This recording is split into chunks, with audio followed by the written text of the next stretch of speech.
कविता का शीर्षक है मेरे ईश्वर के सुंदर से हाथ। मैं तुम्हारे हाथों को दुनिया के सबसे सुंदर हाथ कहता हूँ। मैं मानता हूँ कि इन्हीं से हुई होगी ब्रह्मांड की रचना। सृष्टि में जीवन की अस्तित्व भी तो इन्हीं से है। तुम्हारे ये सुंदर से हाथ समृद्धि के घोतक, सामर्थ्य के उद्घोषक, ये जानते हैं कठिनाई में भी रास्ता बना लेने की कला। सूर्य के सातों अश्वों की लगाम तुम्हारे इन सुंदर हाथों में ही तो है, जिनसे तुम हर रोज सुबह और रात का होना तय करती हो।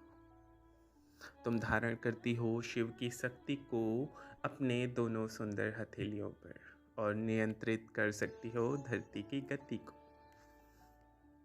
तुम्हारी उंगलियों के पोर से जब मैं तुम्हें किताबों के पन्ने पलटते देखता हूँ तो आ जाता है बसंत, होने लगती है बारिश, किरणें दूर कहीं से पहुंचती हैं इस धरती पर।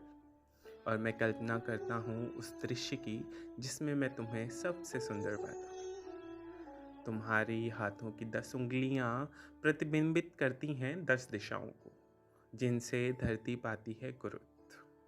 ये जानती हैं लक्ष्मी और सरस्वती को एक ही डोर में बांध जीवन को बेहतर बनाने की कला।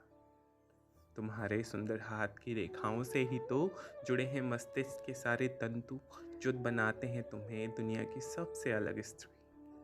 तुम्हारे पास तुम्हारे 2 सुंदर हाथ हैं जिनके मूल में बसते हैं स्वयं ईश्वर।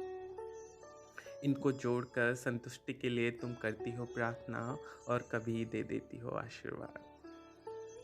इन अपने सुंदर हाथों से तुम कर पाती हो दृढ़ प्रतिज्ञा। ये बनाते हैं तुम्हें दीवार और इन दीवारों पर कभी उगाते हैं फूल, कभी दुख तो कभी प्रेम। कमजोर समय में तुम्हारे सुंदर हाथ जानते हैं गढ़ना धैर्य, गढ़ना प्रयास, गढ़ना जीत, गढ़ना आत्मसम्मान। सुनो मेरी बात को मन लगाकर। इस कठोर निर्दयी जगत में भला और क्या चाहिए यदि दुनिया के सबसे सुंदर ईश्वर वाले तुम्हारे हाथों में विश्वास हो और कलम की ताकत।